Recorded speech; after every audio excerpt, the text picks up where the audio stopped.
Bienvenue à tous, toujours dans la série de la chimie organique 1. Dans la vidéo précédente, nous avons vu la nomenclature des composés qui disposent que ce soit d'une double ou d'une triple liaison.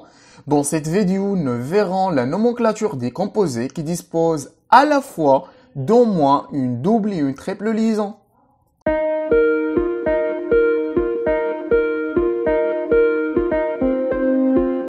Comme d'habitude, on commence par la règle générale et donc en présence d'une double et une triple liaison à la fois.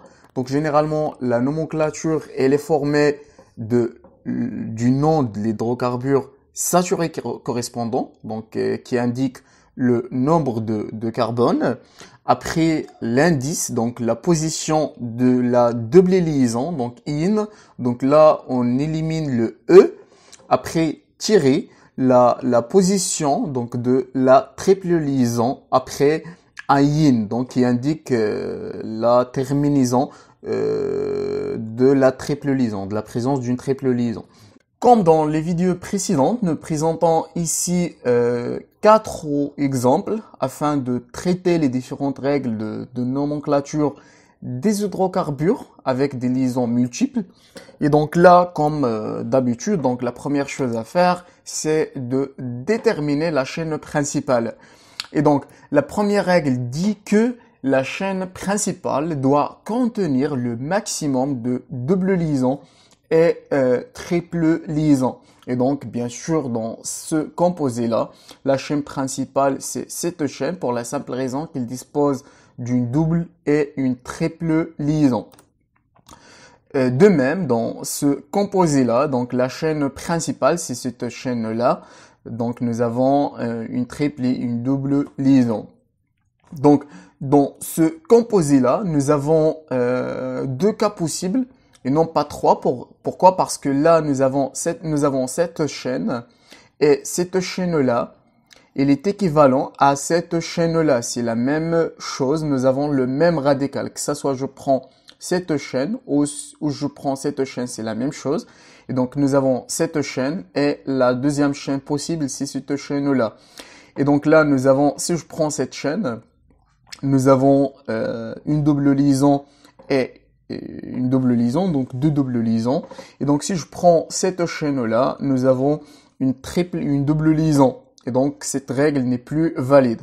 Donc là, la deuxième règle dit que s'il existe plusieurs chaînes où le nombre de double liaisons est égal au nombre plus le nombre de triple liaisons sont égaux, on choisit la chaîne la plus longue.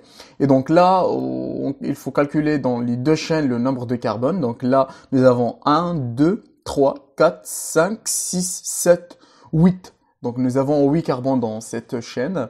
Donc, dans la deuxième chaîne, nous avons 1, 2, 3, 4, 5, 6, 7. Et donc, la chaîne principale, c'est cette chaîne-là. Après, bon, dans le dernier composé, nous avons aussi 2 cas possibles. Nous avons que ça soit plutôt 3 cas possibles aussi. Donc, que ça soit cette chaîne-là. Aussi... Donc, que ce soit cette chaîne, que ce soit cette chaîne, ou que ce soit cette chaîne. Et donc, dans cette chaîne-là, nous avons 2 doubles liaisons. Dans cette chaîne, nous avons une double et une triple liaison, aussi dans cette chaîne-là. Donc, il faut calculer le nombre de carbone. Donc, dans la première chaîne, nous avons 1, 2, 3, 4, 5, 6. Donc, voilà, 6 carbones dans cette chaîne. Donc, dans la deuxième chaîne, nous avons 1, 2, 3, 4, 5, 6. Donc, voilà, 6 carbones. Et dans le troisième cas, nous avons 1, 2, 3, 4, 5. Donc, on élimine cette chaîne. Donc, cette chaîne, dans cette chaîne, nous avons 5 carbones, alors que dans les 2 chaînes qui restent, nous avons 6 carbones. Voilà, donc que ce soit cette chaîne ou que ce soit cette chaîne. Et donc là, on élimine cette chaîne-là qui dispose juste de 5 carbones. Et donc, là, on applique une autre règle. Et donc, si nous avons le même nombre de carbone, donc là, on choisit la chaîne qui porte le maximum de double liaison. Et donc là, la priorité, c'est à la double liaison. Et donc, la chaîne principale, c'est cette chaîne-là qui dispose de double liaison. Voilà. Donc, la deuxième chose à faire, comme d'habitude, c'est bien sûr, voilà, là, je note que en cas de besoin, bien sûr, on applique les mêmes règles que pour les alcènes. Et donc là, après, on a dit là que la priorité, c'est à la double liaison. Et donc après, si on a besoin, si ces règles-là ne sont pas suffisantes pour déterminer la chaîne principale, il faut y appliquer les mêmes règles que les règles appliquées pour les alcènes.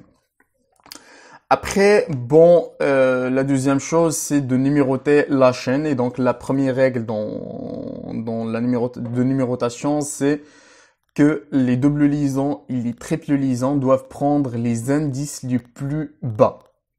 Et donc là, que ce soit je fais la numérotation de gauche à droite ou bien de droite vers la gauche. Et donc, si je fais la numérotation d'ici vers ici, donc la triple liaison va prendre l'indice 1.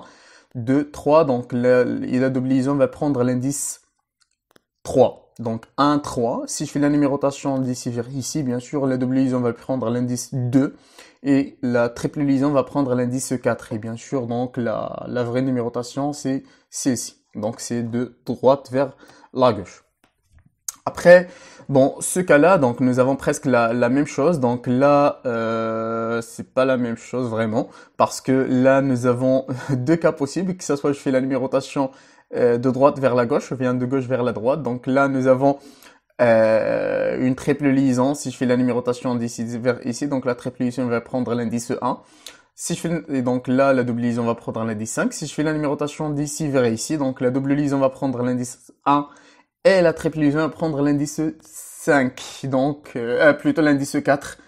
Voilà, donc cette règle n'est pas valide. Donc la deuxième règle, il dit que si les indices des doubles liaisons et triples liaisons sont identiques, la priorité c'est toujours à la double liaison. Et donc l'indice donc la double liaison doit prendre l'indice le plus bas dans ce cas-là. Et donc la numérotation va se faire de gauche vers la droite. Voilà.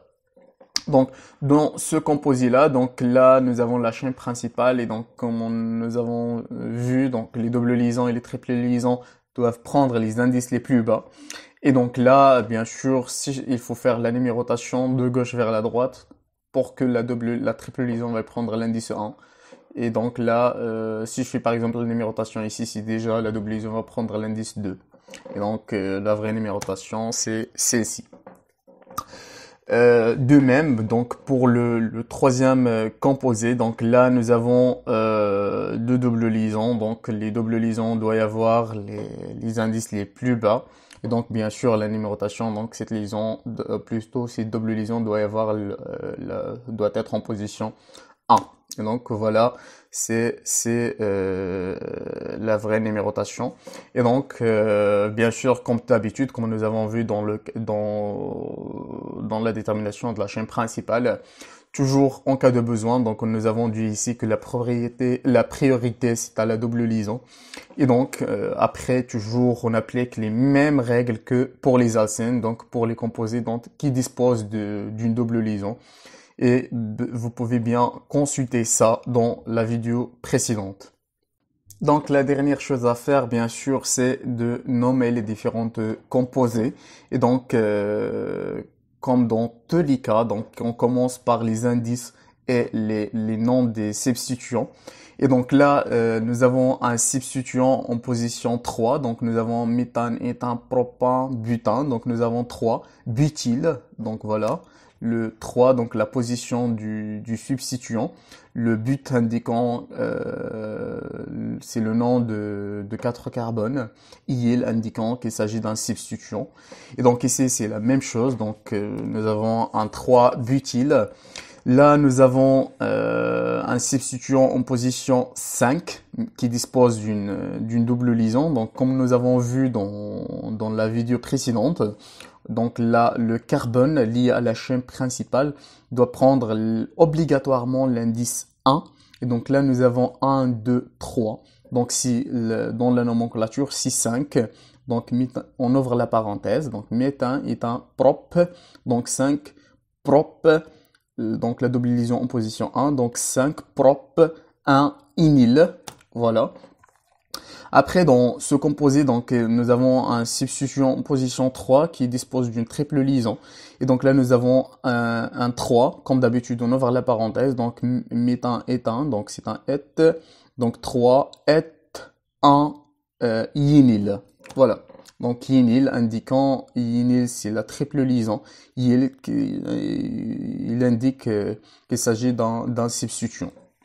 Et donc, bien sûr, comme nous avons vu dans le slide précédent, la nomenclature s'écrit comme suit, donc le nom de la chaîne principale, plus l'indice ou bien les indices de la double liaison, plus le nombre de doubles liaisons. Donc si nous avons un, 2, 3 ou 4, donc ditri ou bien tétra, penta, etc. Plus in, donc on élimine ces deux-là. Après, nous avons plus les indices de triple liaison, donc les positions de triple liaison, le nombre de triple liaison, donc dio, tri, tétra, etc. Plus un yin, donc c'est un là, c'est juste faute de frappe. Donc là, donc nous avons 5 carbones, donc c'est un pent, donc c'est un pent 1,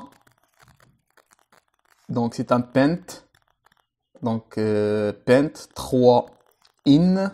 Donc pent, qui indique le nom de la chaîne principale, 3 in, 1 yin.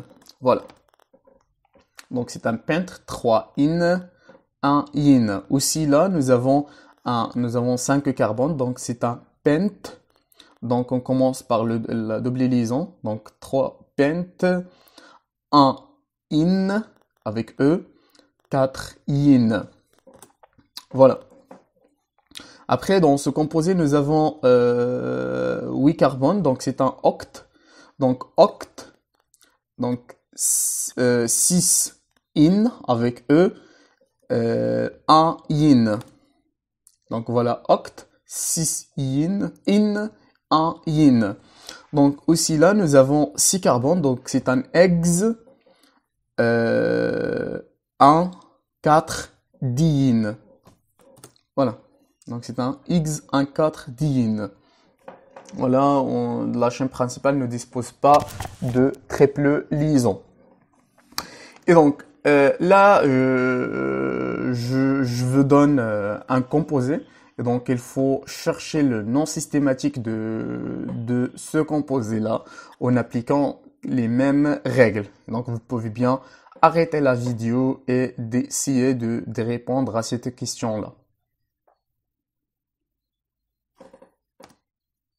Voilà, donc la réponse, la vraie réponse, c'est voilà, c'est le nom de ce composé. Donc il s'agit d'un 4 propinyl oct 1 in 7 yin.